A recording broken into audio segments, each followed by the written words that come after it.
We are live on the Oxfit podcast. Good morning, everybody.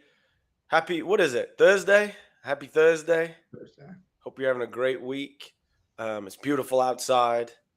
I'm not sure if I got allergies already, but hey, we're gonna fight through them. I might sound a little crazy this morning. Maybe my voice sounds better. What do you think? Is it nice and deep? Yeah, you got a little bit of that. You got a little bit of that heft to it. Yeah, there you go. Maybe we'll sing. We'll sing a song together at the end and see where we're at. Oh, Caitlin's here. Good morning, Caitlin. Dutton didn't work out with you this morning. I think I saw he was at Grant Park, right? 5:30, baby. All right. Caitlin's gonna be angry at you. Caitlin, don't get angry at him this early. All right. Good morning, Keith. All right. So you got coffee? What you drinking? Water. Oh man, no salt. No salt. Should What? I be? For sure. Okay. Some I'll kind of throw some salt. salt in there. I can't just put salt in. I have to do. Did you ever use them noon tabs? The little like drop one of So them in your water. I used to drink like, I don't know, 7, 8 of those a day. Yeah, So I got kind of burnt out on them, and I've actually always hated plain water. me So too. it's part of my like trying to be more open to taking care of my health. I am trying to just get to a place where I don't hate plain water. And I Dude, think I I'm hate on. it. But the studies actually showed that it's okay to hate it because if you just drink plain water, sometimes you just pee it right out.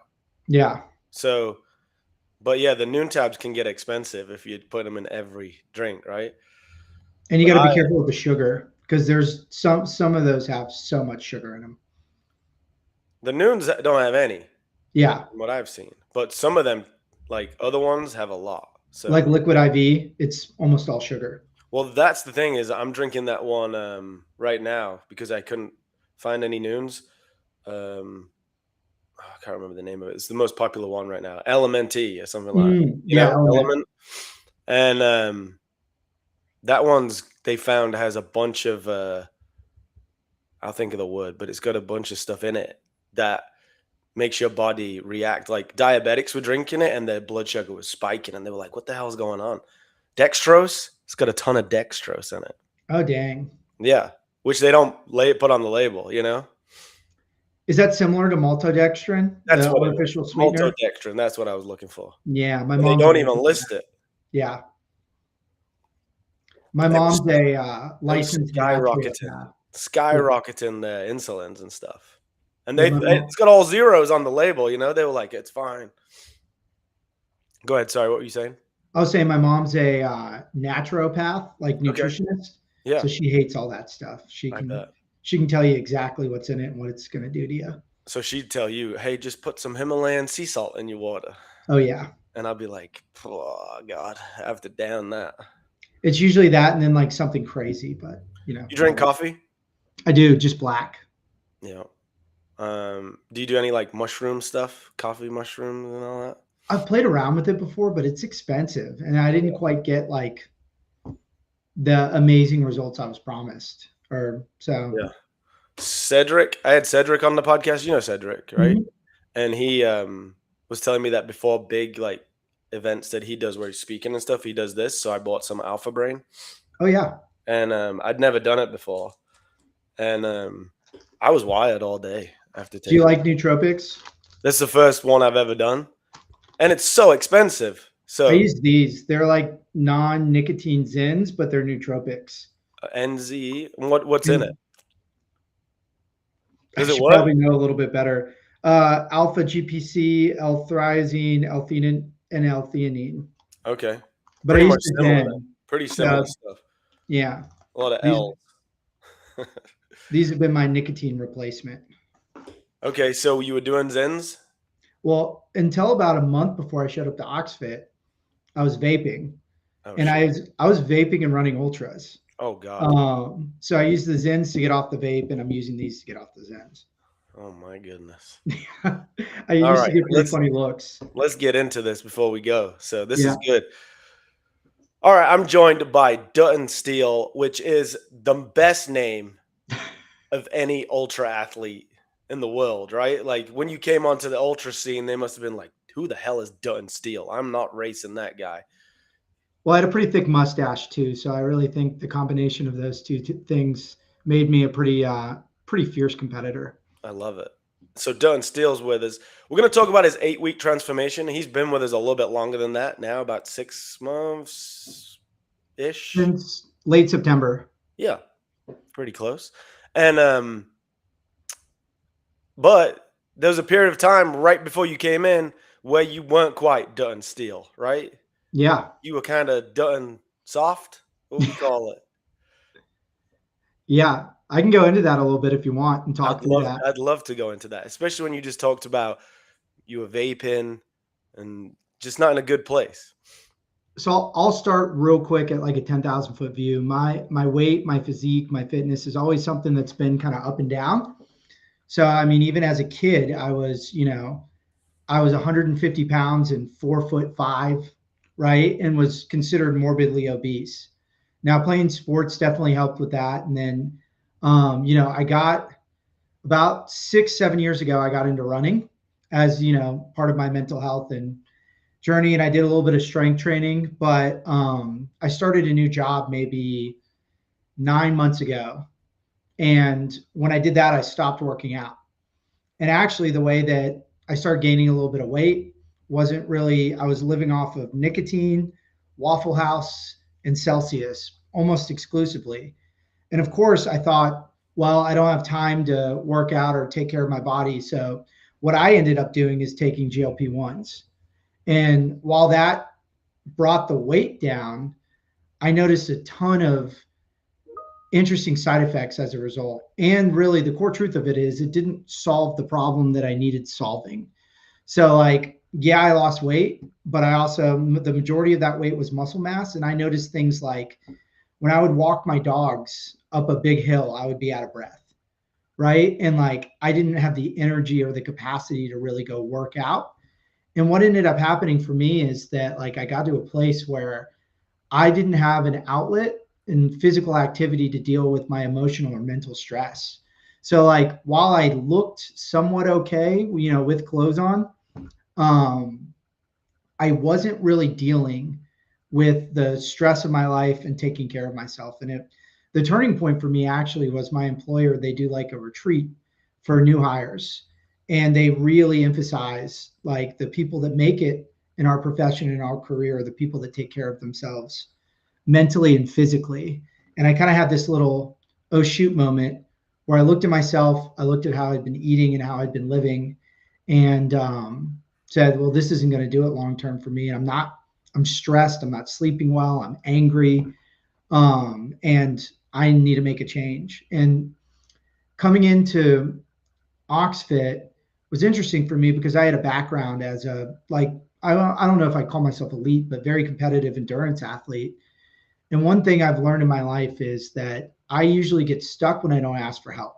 Hmm. So I was super grateful, and I knew that I needed the structure, the community, and the discipline that Oxfit was offering in order to get me started back up on my journey.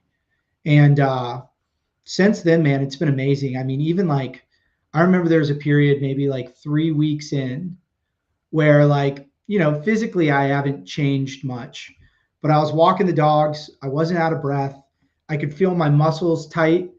And I just remember getting the relief and the satisfaction of being like, you've been staring at this problem for a long time and you're finally doing something about it. And you should be proud of yourself. And that really, for me, that momentum really helped carry me to where we're at now, where, I haven't quite hit my transformation goals yet, but I set them to be longer than a 8 week or 6 month period. And we're making really good progress. So I wake up every day knowing that I'm contributing to that goal and contributing to that version of myself. And since then, my work performance has increased. My relationship with my spouse has gotten better. My relationship with my friends has gotten better. And I just overall feel more confident.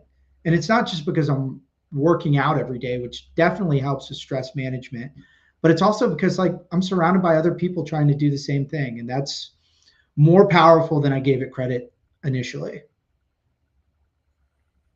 Man, thank you for sharing all that, because like, take me back again to that person that your goals at that time are, you want to, where are you wanting to go with work? Why is work so important at that time of your life? Like, what switched there? Where did you go from, you know, an elite athlete, right, running 100-mile races, to Mhm.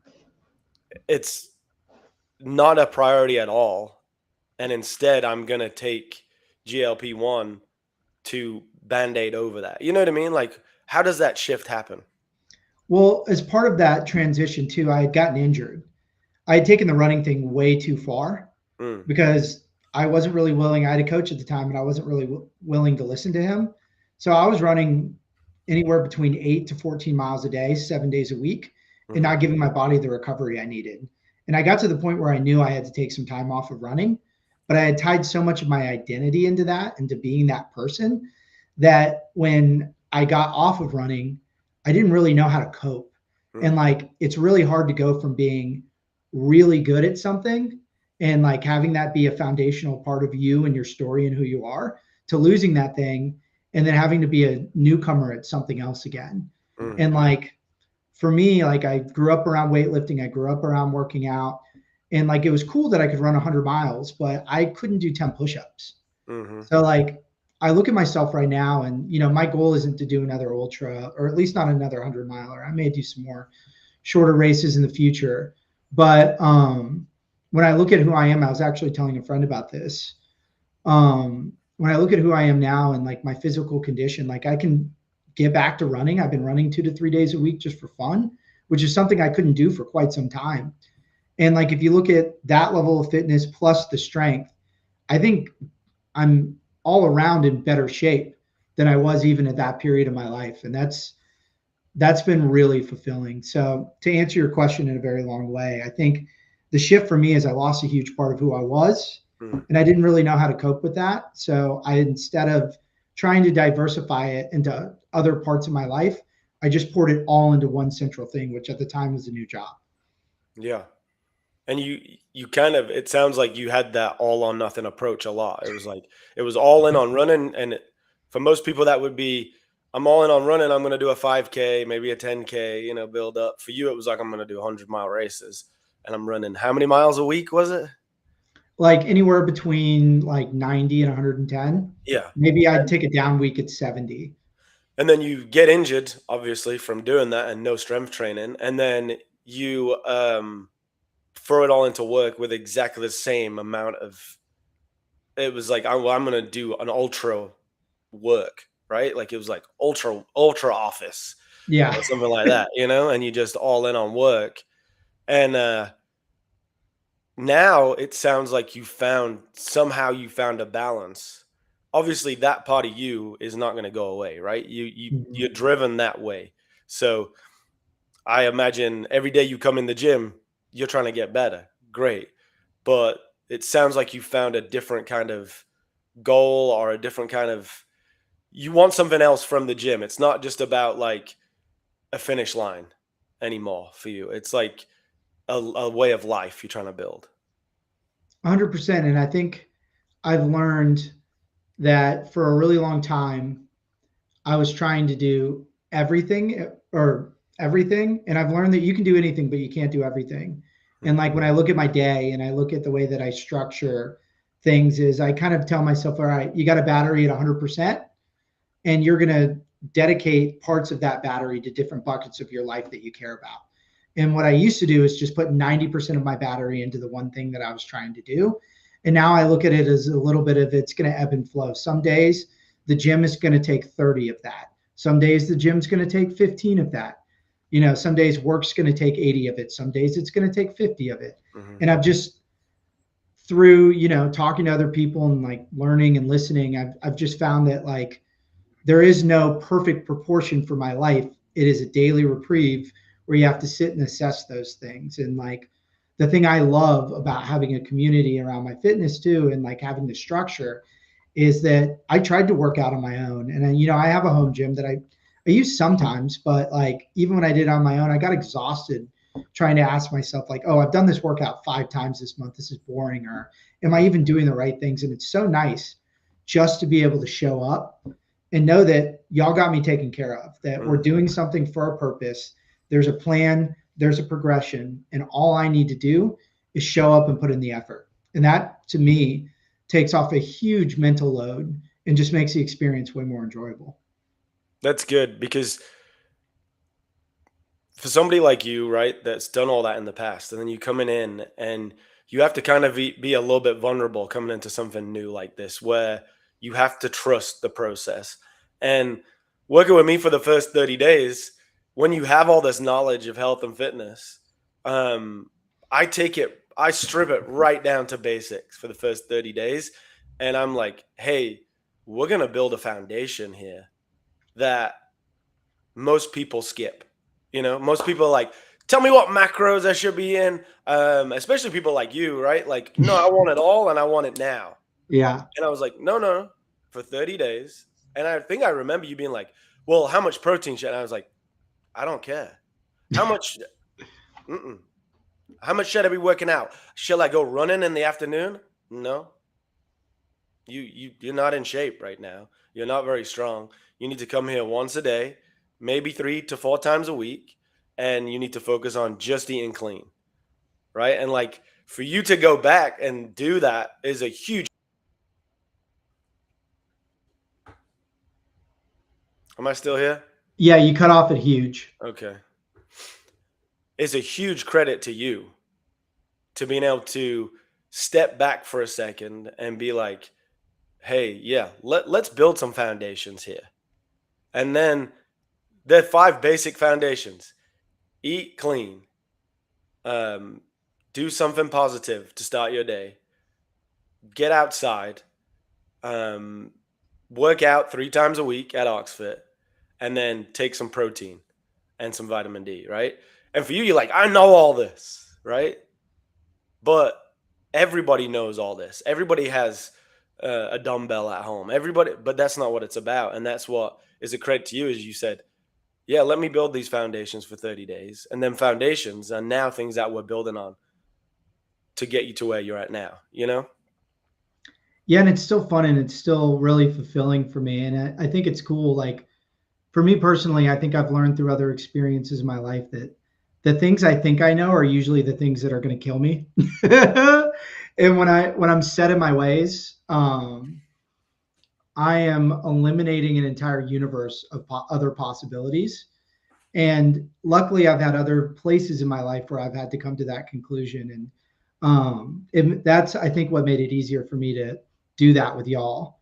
And I, it took me a little bit of time because it's really, really hard when you're in your first week and your body hurts and you're Mhm. tired and you look in the mirror and you don't look any different, or like maybe you haven't scrapped off those first few pounds and you're kind of like, And you man, can I'm working. barely work out, right? You can barely do the Yeah. workouts, you know? Like I remember the baseline workout we did together. You went so hard out the gate, and I was like, hey, dude, slow down. It's not gonna, this workout's not easy. I think It's I a base. puked. Oh yeah. I'm like 80% sure I puked. Yep. And I still puke sometimes. And you know what? That's great. Just means we're making progress. Just not all the time. Is that's the progress. Yeah. And Yeah. I think it's been really cool too to see other people come in on that journey to add since I've been here, Mhm. and just kind of knowing that, knowing what is on the other side of that for them if they're willing to go through it. And like, so, in my personal life, I think you and I've talked a little bit about it, but like I'm in recovery, and a big part of that is helping other people. So like when I see new people come in and they're kind of a little bit in shambles and they got a ton of anxiety and like they think their life is over, it's I can look at them and say, man, if you stick with this thing, you have no idea how amazing your life is going to be in front of you. And it's cool because I get to see a miniature version of that happen to people in the gym as well. Yeah. And it's easy to skip past that, right? Because when I've seen it so many times, I jump like, oh, don't worry, I know where you're gonna be in 8 weeks. But most people don't know where they're gonna be in 8 weeks. Like you said, that first Man, 2, 3 weeks, you just sore every day. You feel like you're making no progress. Um, you're starving. The food sucks, right? Like you just want some sugar. You just want to, you know what I mean? And it's like you forget what that process feels like when you, all I see is the success stories. You know what I mean? So it's good for you to reiterate that point that like even for somebody like you, it's not easy. It's not Yeah. like, oh, this is just going to be just show up. Like you have to make yourself show up and you have to know that like you're on the right track. And then in 6 months time, like you said, you get to reap the rewards of just stacking them days on top of each other. And so in your 8 week transformation, the great thing for us was you had a volcano that you were climbing at the end Yeah. of the 8 weeks. And so from the guy that was struggling to walk the dog, you ended up on top of a volcano. And I think the thing that you were the most proud of was you didn't have anybody help you carry stuff up there. You even carried other people's stuff up there. So tell me what that feels like to go from that to where we ended up when you sent me that photo of you on top of that. On top of the world is what I named this podcast. Oh, nice. So it's cool because like ultra running was for me one of those things that like I had heard that people did this. I had listened to podcasts of people that did this. And like I thought, man, I'd really like to prove to myself that I can do something like this. And that was a huge motivation for me. And I've always felt the same about mountaineering. There's just something, and most of the ultras I run are in the or ran were in the mountains. And I love the mountains and I've always wanted to get up on high peaks. And if you think about that particular one, you started about I believe it's 8,000 feet, and you climb 5,000 feet to 13,000 feet. So it's not the most gnarly, but it's still, I mean, like this. And like I said, before I got to Oxford, I was literally walking up a hill by my house. It's not that steep and was out of breath. Mm, So for me, like it was really cool to have that North Star and to have that thing that, like ultra running for me, I had always wanted to do, but hadn't, there are periods in my life where I hadn't put in the work to be able to participate in that activity. So for me, it was a full circle moment of being able to do this thing with my fiance for the first time that I've always wanted to do. And now I've got my eyes set on another volcano that's even higher and even tougher, and hoping to do that at the end of this year. So with another buddy. And it's like, hey, if I continue to show up and do the things at the gym and I continue to take care of myself, I get to go do these things that I only dreamed about doing for a really long time. So I don't look at it as like, oh, this is all training for that thing. But like we talked about a little bit, it's about the journey, not the destination. mm. So like, I just look at it as part of the journey. And when we do that, I'll probably say, what else can I do? What's higher than 18,000? Let's go find another peak and just keep doing it. And the coolest thing for me is that to do that, you're not thinking, oh, now I'm going to quit Oxford and I need to just be mountaineering around Atlanta for the next 18 months, Yeah. which is what old you would have done. You'd have been like, okay, I got to get the biggest backpack and I got to go up Stone Mountain 17 times next week. And you know what I mean? And, but this version of you is like, no, if I just keep doing what I'm doing, I've established great habits that I'm getting fitter, stronger, healthier every single day. And so all I need to do is keep doing what I'm doing and I'll be able to climb that mountain. Maybe I go rook a couple of times before I go and I'll be fine, you know? And it's really cool to see the difference in your attitude towards that stuff. And it's just so different when you have a stronger body. It gives you so much more confidence that I can even, now that I go run, it's funny because I was running with one of my old running friends like maybe a week ago, and I don't track how fast I run or how long I run anymore. I just go out there and like enjoy it. And it turns out we were running. I was getting out there and running like 10-minute miles, and we were running 8-minute miles. And I was like, oh, that's way faster than I thought. But when I run, I can feel the strength in my legs carrying me in a way that I couldn't even when I was like just light and doing a lot of endurance training. And it's really cool. It gives you confidence with each step, not to sound too corny, but like you can feel the work that you do in the gym being incorporated into that run. And that's like just great reassurance for me. And I felt the same thing when carrying, 40 pounds up a mountain. Mm. pretty much last question here, because we're coming up on like 25 minutes, is if you could talk to yourself like 6 to 8 months before joining Oxford or somebody like you, what would you tell them and what would you tell yourself kind of?